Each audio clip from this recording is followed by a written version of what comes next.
नमस्कार दोस्तों, स्वागत है आप सभी का हमारे चैनल पौराणिक लोक पर।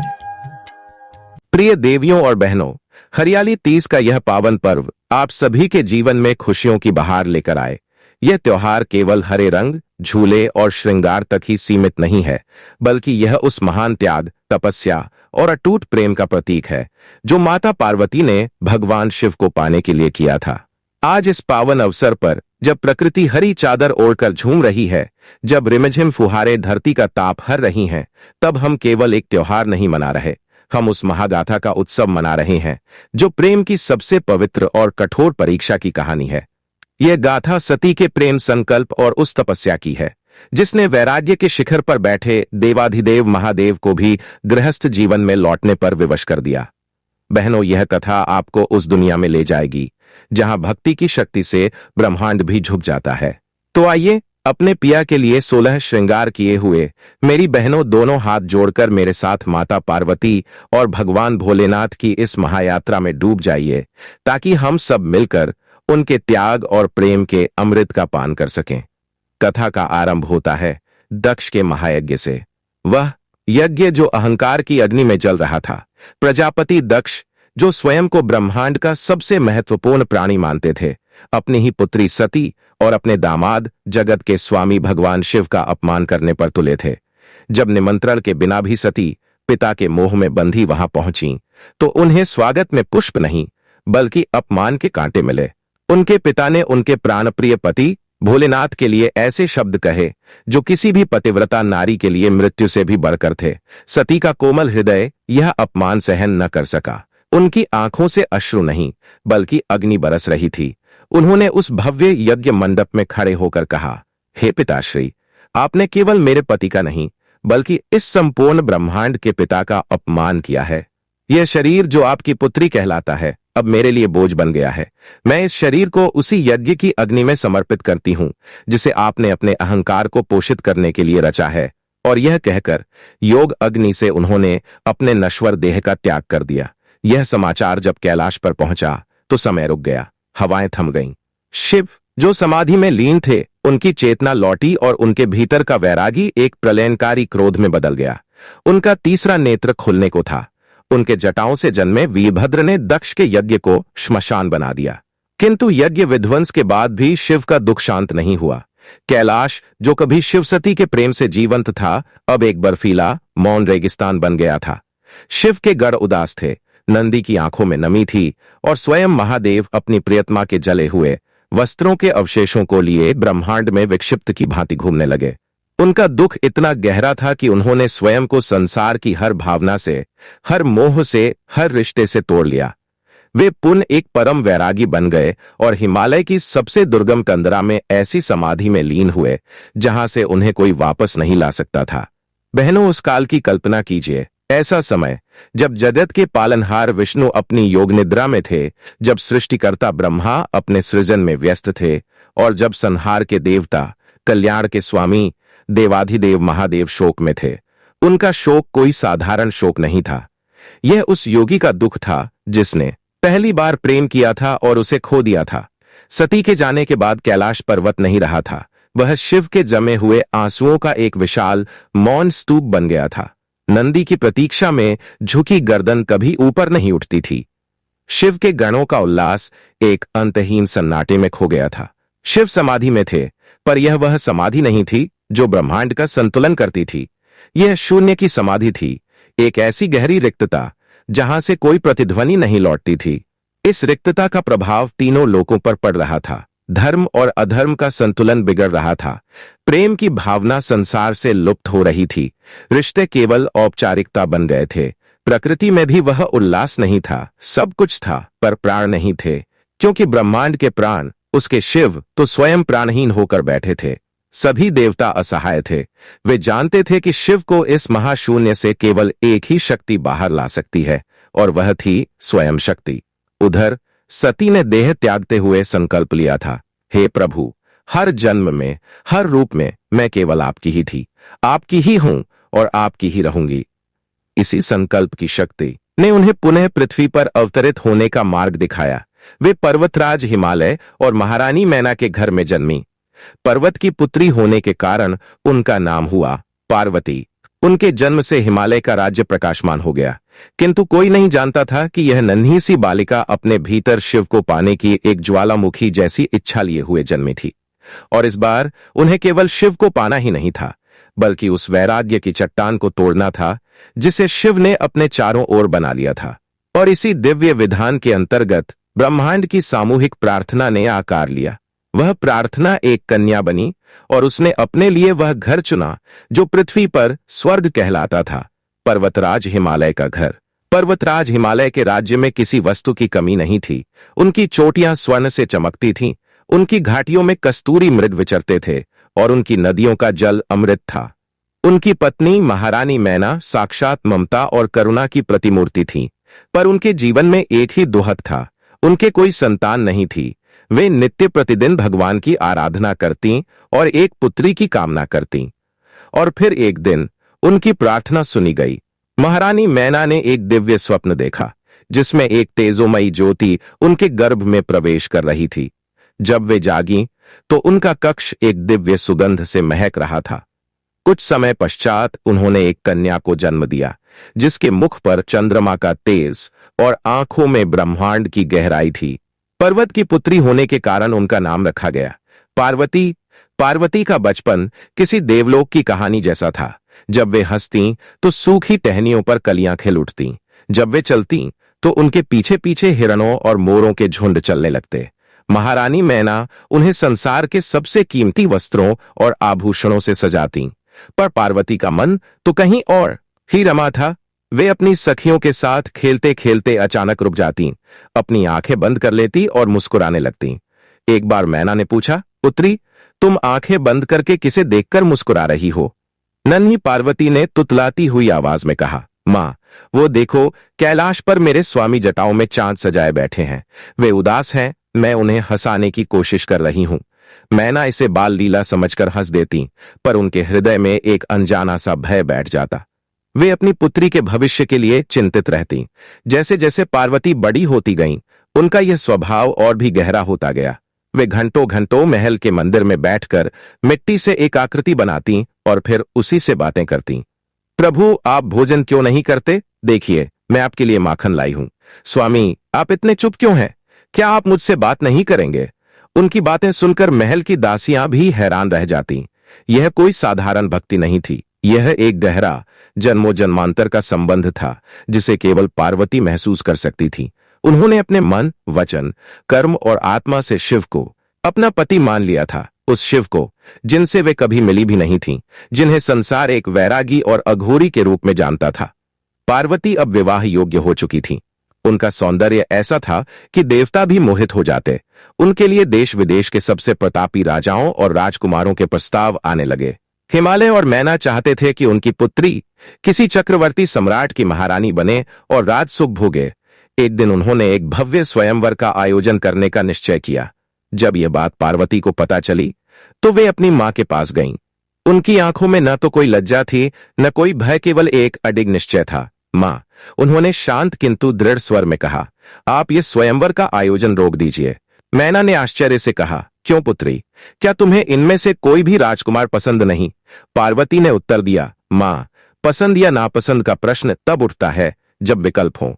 मेरे लिए कोई विकल्प नहीं है, मैंने अपना वर चुन लिया है। कौन है वह भाग्यशाली? मैना ने उत्सुकता से पूछा। मेरे स्वामी हैं देवाधिदेव महादेव। पार्वती ने जैसे एक घोषणा की हो। यह सुनते ही मैना पर जैसे बिजली गिर पड़ी। पागल हो गई हो तुम? शिव? अरे वे श्मशानवासी हैं, भस्म रमाते हैं, नागों की माला पहनते हैं। वे एक योगी हैं, गृहस्थ नहीं। उन्होंने संसार का त्याग कर दिया है। वे तुमसे विवाह क्यों करेंगे? यह असंभव है। मैं तुम्हें ऐसा अनर्थ नहीं करने दूंगी। मैना रोने लगी। पार्वती अपनी मां के चरणों में बैठ गईं। उन्होंने अपनी मां के आंसू पोंछते हुए कहा, मां, आप जिसे अनर्थ समझ रही हैं वही मेरे जीवन का एकमात्र अर्थ है, और जिसे आप असंभव कह रही हैं उसे संभव बनाना ही मेरे प्रेम की परीक्षा है। यदि वे वैरागी हैं तो मैं तपस्विनी बनूंगी। यदि वे कैलाश की ऊंचाइयों पर हैं तो मैं तपस्या की गहराइयों में उतरूंगी। मैं उन्हें पाकर रहूंगी। यही मेरा संकल्प है और यही मेरे जीवन का उद्देश्य है। उस दिन महल में किसी ने भोजन नहीं किया। पार्वती का निश्चय एक चट्टान की तरह अटल था।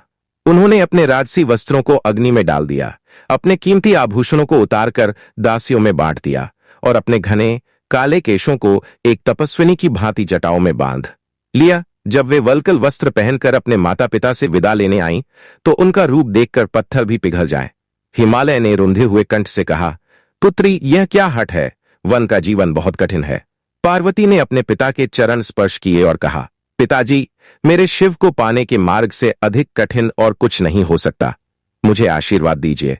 विवश होकर भारी मन से हिमालय और मैना ने अपनी इकलौती और लाडली पुत्री को उस कठिन मार्ग पर विदा किया, जिस पर चलकर या तो वह शिव को पा लेती या स्वयं भस्म हो जाती।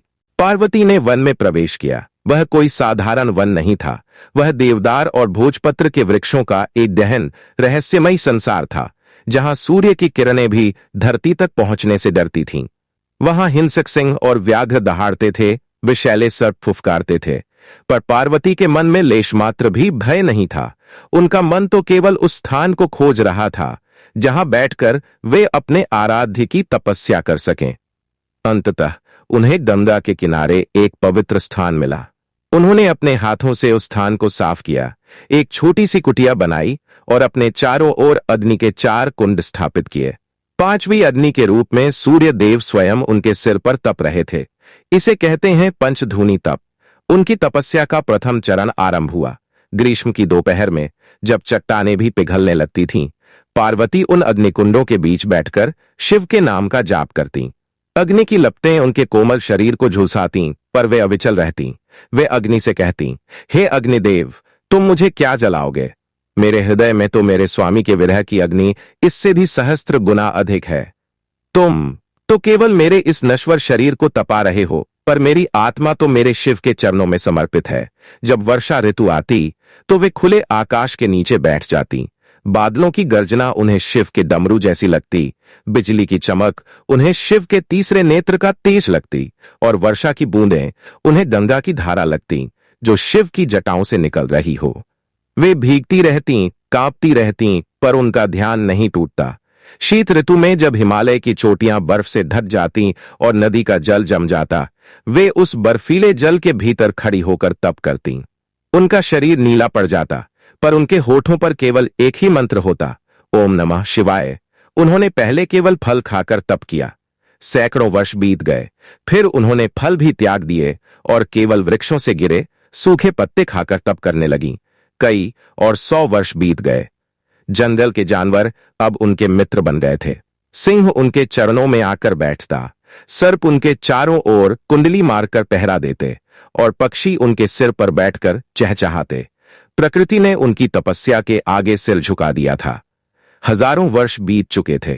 पार्वती का शरीर अब केवल हड्डियों का ढांचा मात्र रह गया था। उनकी आंखों के नीचे गहरे गड्ढे पड़ गए थे, पर उन आंखों में एक ऐसी दिव्य ज्योति थी जो बढ़ती ही जा रही थी। अब उन्होंने अपने तप को उसकी चरम सीमा पर ले जाने का निश्चय किया। एक दिन उन्होंने उन सूखे पत्तों को भी खाना छोड़ दिया। उन्होंने संकल्प लिया, हे महादेव, जब तक आप मुझे दर्शन नहीं देंगे, मैं अन्न जल तो क्या, एक पत्ता भी मुख में नहीं डालूंगी। अब या तो आप मुझे मिलेंगे या यह शरीर पंचतत्व में विलीन हो जाएगा। जिस दिन उन्होंने पर्ण पत्ते भी त्याग दिए, उस दिन से उनका नाम पड़ा अपर्णा।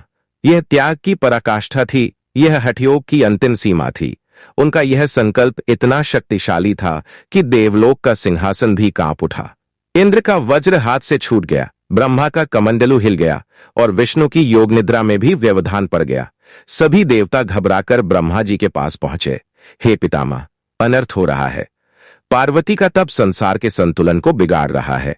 यदि महादेव ने उनकी पुकार नहीं सुनी, तो पार्वती के शरीर से निकली योग अग्नि तीनों लोकों को भस्म कर देगी। कुछ कीजिए। यह केवल देवताओं की ही नहीं, बल्कि संपूर्ण ब्रह्मांड की पुकार थी। पार्वती की तपस्या अब केवल एक स्त्री की तपस्या नहीं रही थी, वह स्वयं शक्ति की अपने शिव के लिए की गई महाआराधना बन चुकी थी। और इस आराधना की ध्वनि अंततः कैलाश की उस गहरी मौन कंदरा में प्रवेश कर गई, जहां शिव समाधिस्थ थे। हजारों वर्षों में पहली बार उनके भीतर चेतना की एक लहर उठी। किसी ने उन्हें पुकारा था, इतने प्रेम से, इतने अधिकार से, इतने पीड़ा से कि वे स्वयं को रोक नहीं पाए। उनकी समाधि टूटने लगी थी। जब देवताओं ने देखा कि शिव की समाधि भंग होने के संकेत मिल रहे हैं, तो उन्होंने इस प्रक्रिया को गति देने की योजना बनाई। स्वयं भगवान विष्णु ने इस लीला का सूत्रपात किया। उन्होंने देवर्षि नारद को बुलाया। नारद मुनि अपनी वीणा बजाते हुए हिमालय के महल पहुंचे। पर्वतराज ने उनका भव्य स्वागत किया। नारद जी बोले, हे गिरिराज, मैं आपके लिए त्रिलोक का सबसे उत्तम समाचार लाया हूं। आपकी पुत्री की महान तपस्या से प्रसन्न होकर स्वयं बैकुंठ निवासी लक्ष्मीपति भगवान विष्णु ने उनसे विवाह का प्रस्ताव भेजा है। वे आपकी पुत्री को अपनी पटरानी बनाना चाहते हैं। सोचिए, आपकी पुत्री साक्षात बैकुंठ में राज करेगी। हिमालय और मैना तो यह सुनकर जैसे निहाल हो गए। शिव की असंभव आस से तो अच्छा था कि उनकी पुत्री का विवाह स्वयं विष्णु से हो जाए। उन्होंने तुरंत अपनी सहमति दे दी। प्रसन्नचित्त हिमालय अपनी पुत्री को यह शुभ समाचार सुनाने वन की ओर भागे। उन्होंने पार्वती से कहा, पुत्री उठो, तुम्हारी तपस्या पूर्ण हुई, भगवान विष्णु तुमसे विवाह करेंगे। यह शब्द सुनकर पार्वती के तन मन में जैसे किसी ने शूल चुभो दिया हो।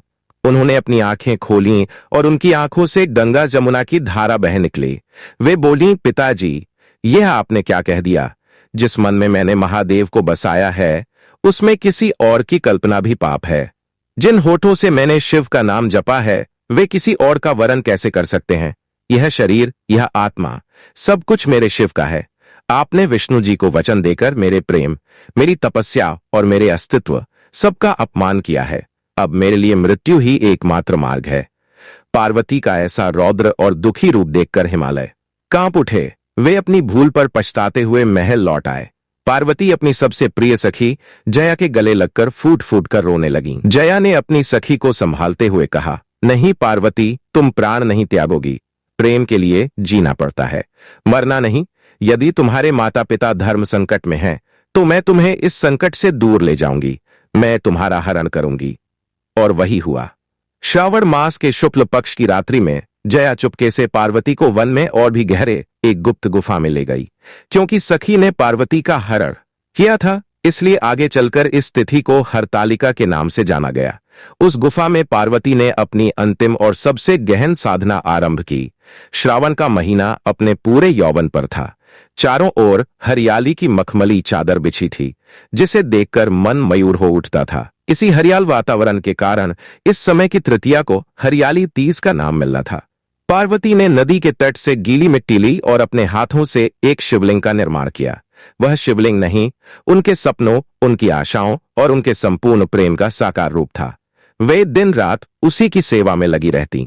वे उसे फूलों से सजातीं, अपने आंसुओं से उसका अभिषेक करतीं और अपनी सांसों से उसे जीवित रखतीं। अब शिव से रहा न गया।